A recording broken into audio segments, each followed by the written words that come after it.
Britain has let down Afghan interpreters. More than 7,000 Afghans helped during Operation Herrick, British operations in the war in Afghanistan from 2002 to 2014.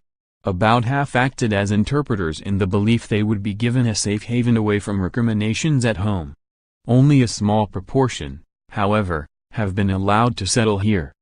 Dr. Abdullah, the Islamic Republic of Afghanistan's chief executive since 2014, said, "My view is that these people have taken even bigger risks than the soldiers. They don't all want to leave Afghanistan, but those who took the risk or made a promise of having that opportunity. I know they did their job, taking a big risk in very difficult, life-threatening circumstances.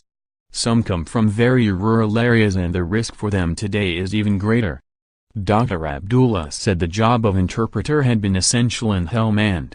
He said, "Imagine a situation post 9/11 if the international community had not engaged in Afghanistan. Without the West's crucial intervention, there is no doubt that Al-Qaeda would have expanded its grip beyond anyone's imagination. It would have been on the doorstep of Europe and left the world with a much bigger challenge.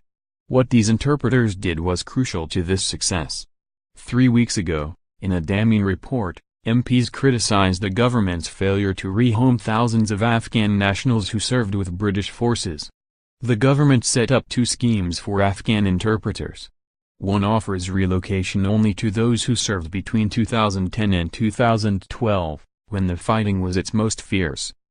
About 1,150 Afghans and their dependents have settled in Britain under it. The other, called the Intimidation Scheme, is aimed at relocating interpreters to other parts of Afghanistan, though it will allow them to settle here if the risks are particularly high.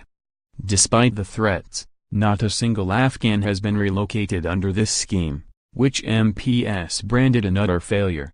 Dr. Abdullah, who is in a power-sharing administration with President Ashraf Ghani, paid tribute to the armed forces who served in the country, saying, "We are acutely aware of the sacrifices by British soldiers, the 456 lives lost, hundreds severely injured.